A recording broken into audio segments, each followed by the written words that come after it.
Greetings of the day, dear students. In this video, we are going to discuss about the transistor as an amplifier. We will see what is the AC input signal given, how the amplified output signal will be there, and it's a block diagram. And also the common emitter NPN transistor amplifier circuit.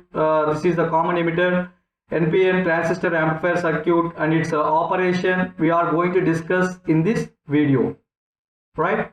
Dear students, if you observe with respect to the transistor, the main utility of a transistor lies in its ability of amplifying the weak signals. What are the weak signals that are given to the transistor?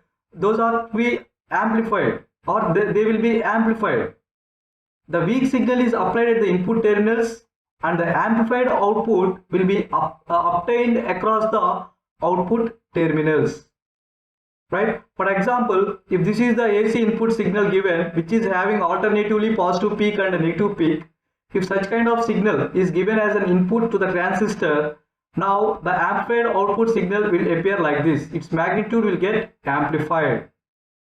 Now, one more important point is the transistor alone itself cannot perform this operation. How do you understand that? Along with the transistor, in a circuit, some other passive components are also to be present. If you recollect some of our previous basics, active components will deliver energy and the passive components will absorb the energy. So, some passive components like resistors and capacitors will also be used, and some other biasing battery is also to be connected along with the transistor to achieve this amplifying action, or to make the transistor act as an amplifier. Right? Now, in common emitter configuration, because of its high current and voltage and power gains, it is very much suited for the amplifier circuit. It will be in the common emitter configuration mode. Three types of modes of operation are possible.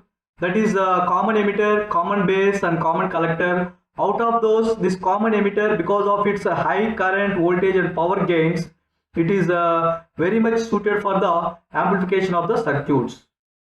So, a common emitter NPN transistor amplifier circuit will be as shown below. This is the common emitter. The emitter is common to both base. This is the base, right?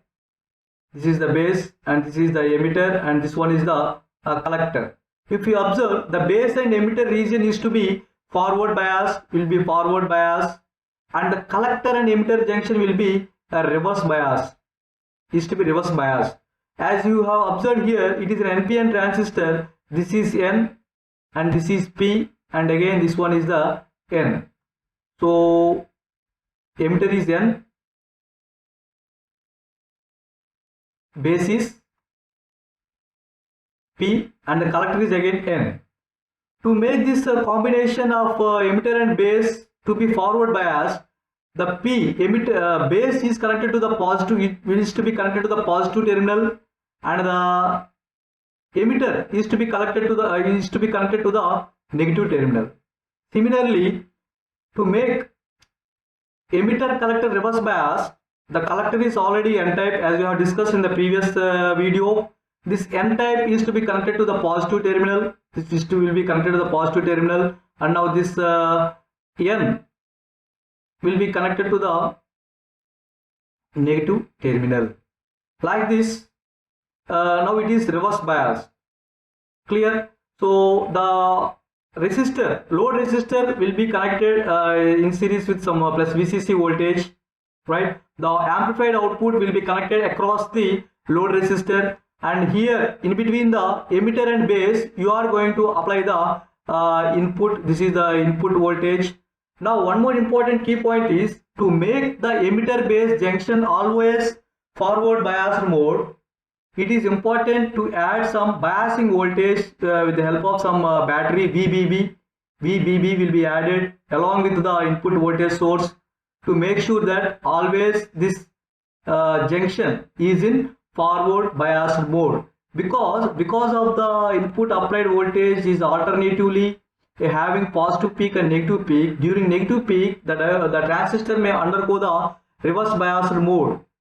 So in order to avoid that, in order to avoid that, at every point of time, to make the circuit remain always in the forward bias mode, regardless of the polarity of the AC input signal, some voltage will be added. That voltage is to be called bias voltage, VBB. That is will be provided with the help of some battery, VBB. Right now, because of the input resistance is very low, for a very small amount of change in voltage, if the input voltage changes for a very small amount, there will be large change in the collector emitter current. There will be huge change in the emitter current. Correspondingly, there will be the huge change in the collector current also. There will be change in the collector current also. As and when there is a change in the input voltage, it leads to the large change in the emitter current, and this large change in emitter current will also leads to the large change in the collector current. Finally, the gain is given by output voltage by input voltage. As we have discussed earlier, it is an amplifier. Obviously, the output will be more than the input. Now, this gain value will be greater than unity, and the transistor acts as an amplifier. The gain will be greater than unity. Out of this entire discussion, dear students, the key point is the circuit diagram. In exam point of view, you want to draw this circuit diagram. If the transistor acts as an amplifier is asked, right? If you can consider the common emitter NPN transistor configuration, you draw the transistor equivalent symbol, and also keep a load resistor RL in series with the VCC, and make it connection to the collector and emitter, and the emitter is common, right? This is the common emitter configuration, and base emitter is to be forward bias, collector emitter is to be reverse bias. To make it forward bias, base will be connected to the positive terminal, and the collector also will be connected to the positive terminal. Like this, the connections are to be made. And one more important point is biasing voltage. To make the transistor always operate in the forward bias mode, irrespective of the input signal. This is the EV input. It is having alternatively positive peak and negative peak, right? To make it get operated in the forward bias mode, we are going to apply some biasing voltage called VBB. So this is what all about the transistor as an amplifier. Clear? Thank you.